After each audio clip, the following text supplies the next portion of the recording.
گردت مقصودك هبي لازم دويلي بي بلاز خصمات معبودك هبي دائم دم روي بباس مستفعلون مستفعلون مستفعلون مستفعلون سالم مثمن هر أبا أي طالب بحر رجاز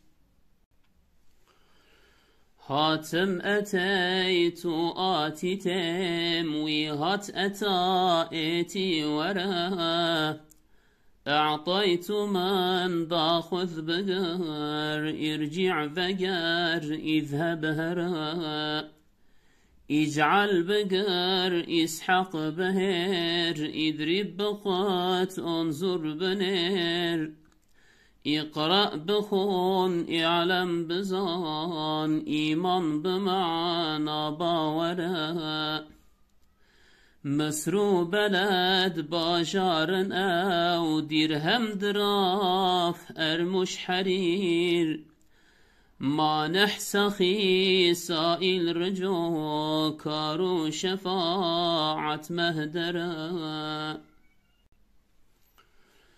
املاق خيزاني غنا مالداري هم استران اطلاق بردان الخزان زوجو وترجو فرا اكيس مروفت جفام اسمع مروفت قهبتشوك اكشم كفوهاتي برين اصلح وكي ايهم كرا اكحل مروفت شاف بكال اشهل مروفت شاف بلاك اشخر مروفت شاف هشين رنگ جنم قن اسمرا امرد روال افرع بمو اقرع كشل املس هلو أصفر بچوك أكبر مزون سيد حلاح المرسرة أماك أم شمل روج أم النجوم آسمان أم الخبائث خمر ماي مدمن مدامي ميخرا أم الفضاء العالمي أم الرزاء الجاهلي أم القرى أم البلاد كعبة نبي پیغمبرا بسم الله الرحمن الرحيم الحمد لله رب العالمين وأفضل الصلاة وأتم التسليم على سيدنا محمد وعلى آله وصحبه أجمعين اللهم أخرجنا من ظلمات الوهم وأكرمنا بنور الفهم وافتح علينا بمعرفة العلم وسهل أخلاقنا بالحلم واجعلنا ممن يستمعون القول فيتبعون أحسنه. Aziz kardeşlerim, hepinizi Allah'ın selamıyla selamlıyorum. Bugün Rabbimizin izniyle 4. konumuzu işleyeceğiz. Ve Ahmed-i Khani Rahimahullah yine bir tavsiyesiyle bu konuya başlamıştır. Ne diyor Ahmed-i Khani Rahimahullah? Gerdete maksudek hebi lazım deve lebi biles. Gerdete maksudek hebi, eğer senin bir maksudun var ise lazım deve lebi biles. Senin bunu elde etmen için acele etmen gerekiyor. Yani bir maksudun var ise, bir matlubun, bir hedefin, bir isteğin varsa bunu genel manada düşünmek lazım. Herhangi bir maksudun, bir hedefin, amacın varsa bunu elde etmek için acele etmen gerekiyor. Lazım dve lebi biles. Senin bunu elde etmen için ne yapman gerekiyor? Acele etmen gerekiyor. Eğer bir maksuduna ulaşmak istiyorsan, bunu elde etmek istiyorsan. Hasmate ma'budek hebi. özellikle hususen eğer ki bir mabudun var ise, ibadet itaat etmen gereken biri var ise, daim de emrevi bibes, senin sürekli onun emri içerisinde ona itaat etmek üzere senin sürekli koşturman gerekiyor diyor. Tabi bu mabudu biz Hak Teala düşünelim. Ama Hak Teala'nın itaat etmemizi emrettiği kimseler de olabilir. Yani Cenab-ı Hak Teala'yı biz burada düşünebileceğimiz gibi anne babamızı, hocamızı, amirimizi de aynı şekilde düşünebiliriz. Neticede sizin bir mabudunuz, ibadet ya da itaat etmeniz gereken biri varsa sürekli bir şekilde onun emrini icra etme noktasında koşturmanız gerekiyor. Yukarıda bilez geçti. Bilez yani acele ile, bibes koşuşturma ile. Ve bu konunun aruz ritminden yine kalıbını söylüyor. Müstef'ilun, müstef'ilun, müstef'ilun, müstef'ilun. Yani bu kelimenin 4 kere tekrarı şeklinde oluşuyor diyor. Salim, müsemmen. Salim dediği bu konunun makamının bir çeşidi. Yani aruzdan burada mesela bahra recezi kullanmış. Orada bahra recezin salim çeşidi. Salimi başa almış. Aslında bahra recez salim diyecekti. Kafiye olsun diye kelimelerin bazen yeri değişiyor. Salim yani bu bahra recezin salim çeşidi müsemmen. Anladığım kadarıyla kıymetlidir diyor. Bu kalıp, bu ritim, bu makam kıymetlidir diyor. Her eve yani budur. Ey talibe bahra recez. Ey bu aruz çeşidini talep eden, bunu isteyen kimse bu kıymetli bir kalıptır diyor.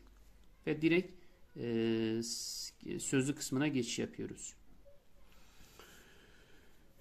Hatım Kürtçe, eteytu Arapça, Türkçesi ne? Ben geldim. Evet.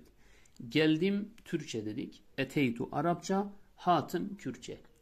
Ati Arapça, tem Kürtçe, geleceğim.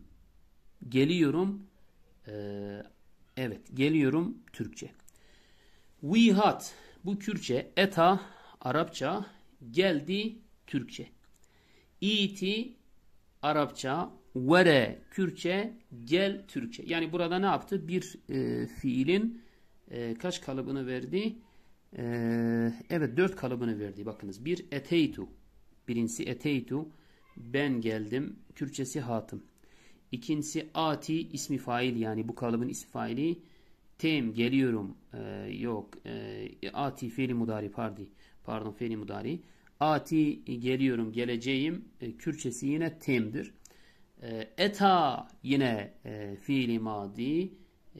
Gayb için kullanmış burada. Vihat o geldi. Eta bunun Arapçası, Türkçesi de geldi. İti yine emir kalıbı. İti gel yani bunun Türkçesi. Vere Kürtçe. Evet her kelimenin yazar Ahmed-i Khani Arapça kelimelerin neyini veriyor? Kürtçesini veriyor. Biz de Türkçe anlattığımız için Türkçesini veriyor. Yani 3 dilde sunmuş oluyoruz. E'ataytu Arapça. Mında Kürtçe. Ben verdim Türkçe. Huz Arapça. Bıgır Kürtçe. Tut al ya da Türkçe. İrci Arapça. Veger Kürtçe. Dön yani dön gel diyorsunuz birine mesela dön diyorsunuz. Bu da Türkçe. İzheb Arapça. Here Kürtçe. Git Türkçe. İc'al Arapça, bıgır Kürtçe, kıl, yap. Yani bir şeyleri şöyle kıl, böyle kıl diyorsunuz ya. İşte onun da Türkçesi kıl. İshak Arapça, ishak, behir Kürtçe, öğüt Türkçe. Yani mesela un öğütme falan oluyor ya işte buğday öğütme falan. Buna Arapçada ishak denir emir kalıbında. Bunun Kürtçesi behir, behiri yani. Türkçesi de öğüt. İdrib Arapça, bokut Kürtçe. Tabi o Ahmed-i Khani'nin belki bölgesinde kullanılan Kürtçe. Mesela biz leha diyoruz. Le de ya da Ahmed-i Khani bokut demiş. Türkçesi de vur. Evet İdrib Arapça, bokut Kürtçe. Oranın Kürtçesi. Bize göre de leha ya da le de. Bunun Türkçesi vur. Unzur Arapça, bener Kürtçe. Bak Türkçe. İkra Arapça, bukhun Kürtçe. Oku Türkçe. İ'lem Arapça, bizan Kürtçe. Bil Türkçe. İman Arapça bimana bavere. Bavere manasındadır. Baver, baveri yani baver. İnanmak. Bu da Kürtçe.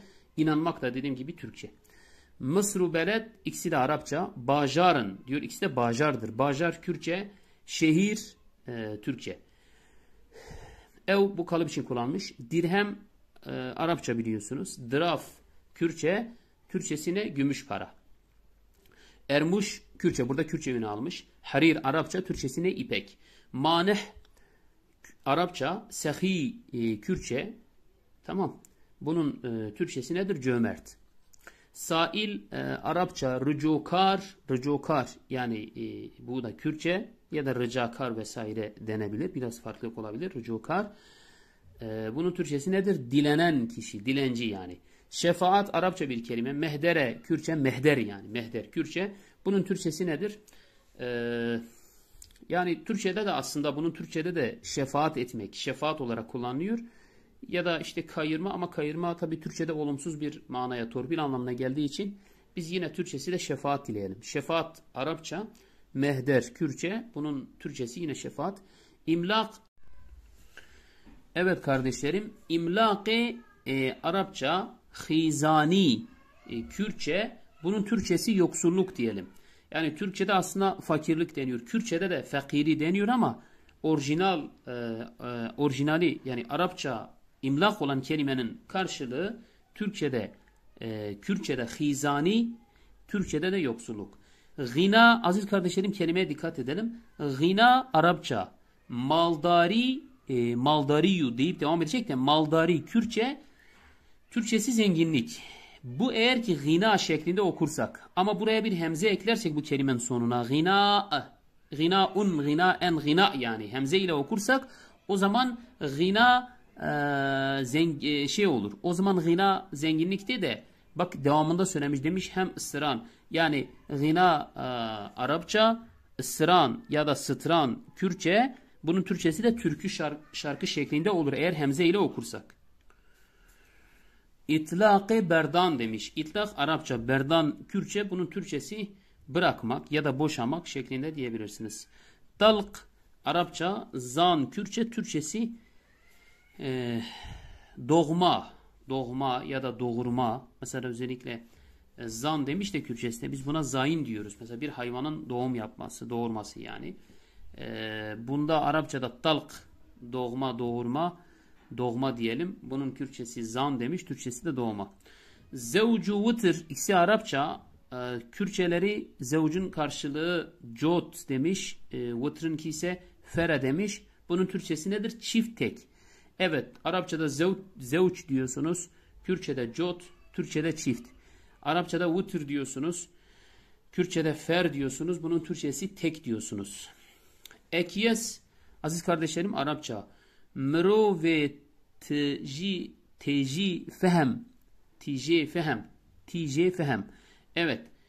Akıl dolu kimse demek. Yani çok akıllı anlamında. Ekyes çok akıllı anlamında. Ekyes Arapça.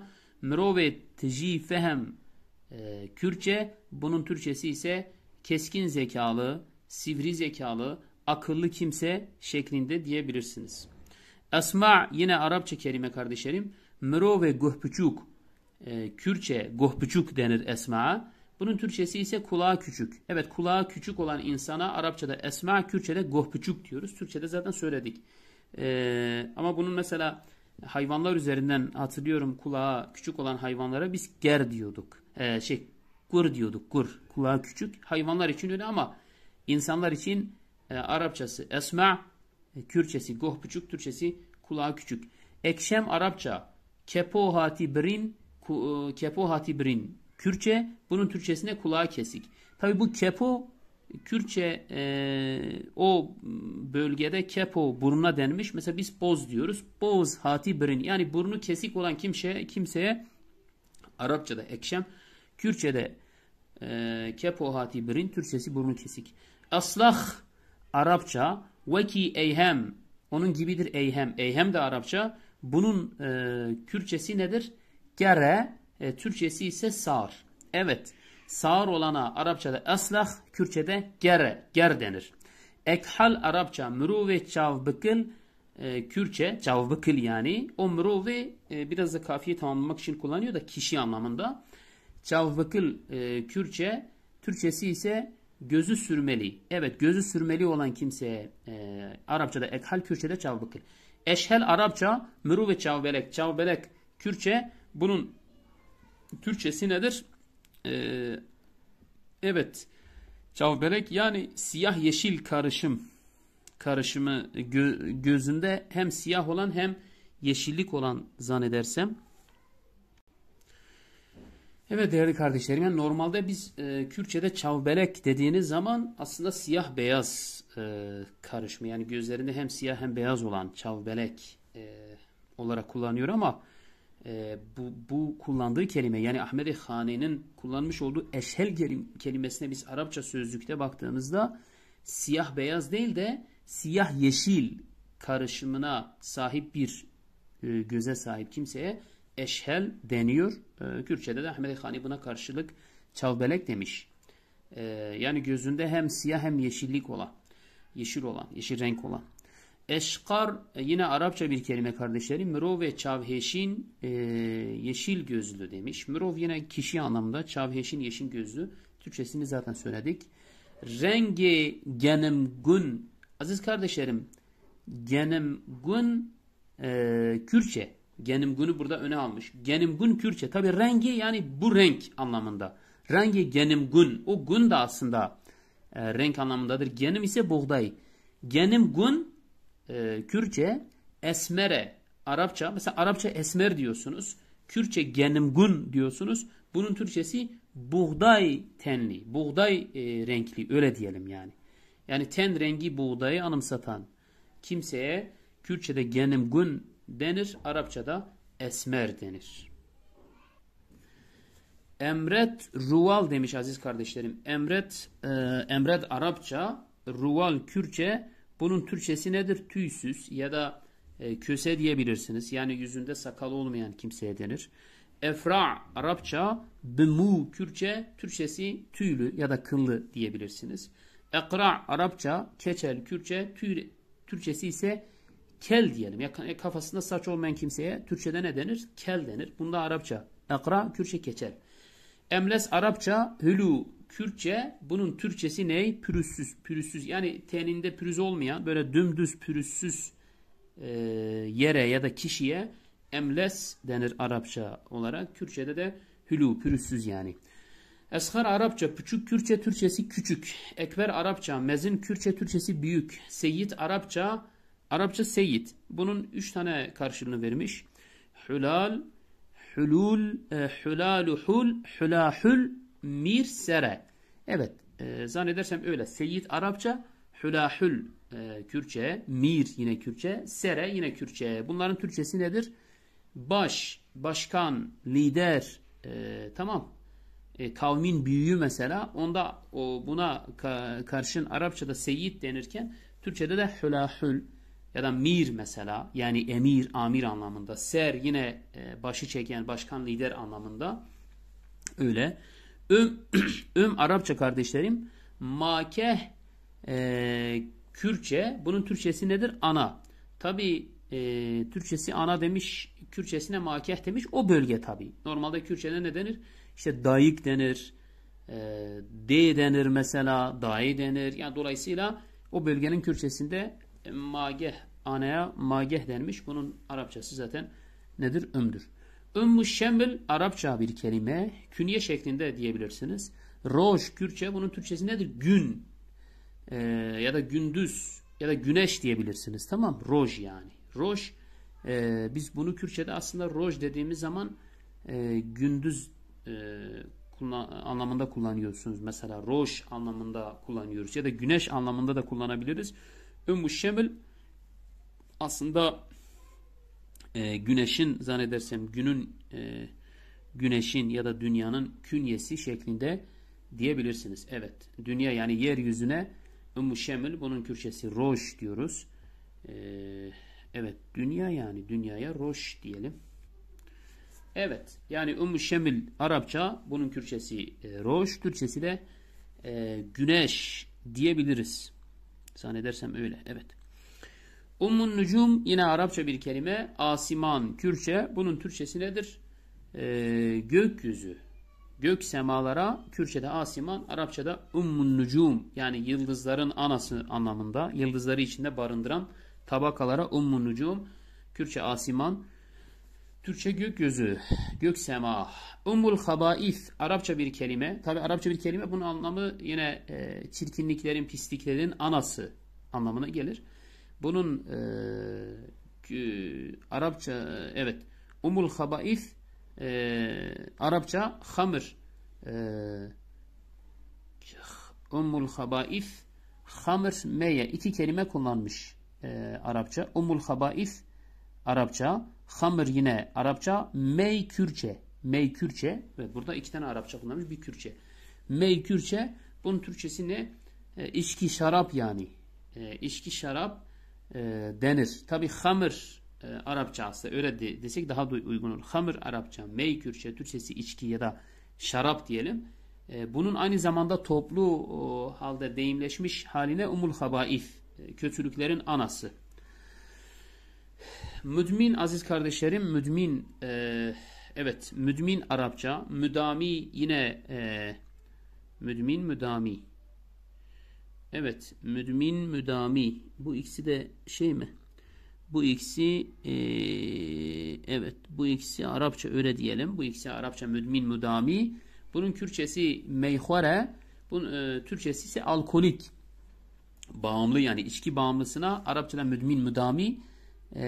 Bunun Kürtçe'de de meyhar, içki bağımlısı, yani alkolik diyoruz.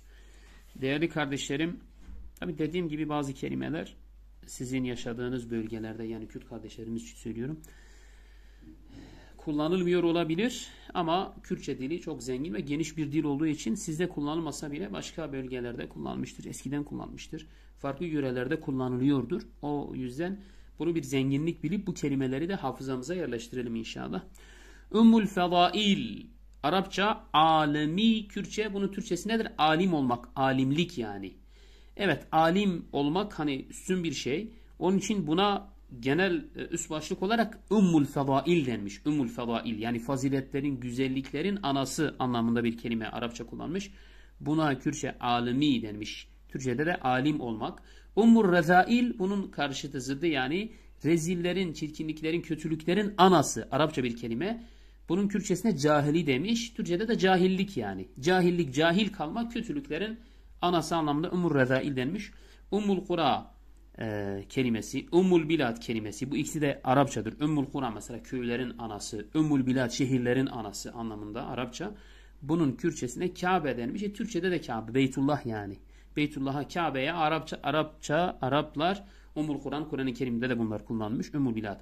Nebi yine Arapça, Nebi, bunun Kürtçesi peygambere, Türkçesi de ne diyelim? Türkçesi de peygamber olarak geçer.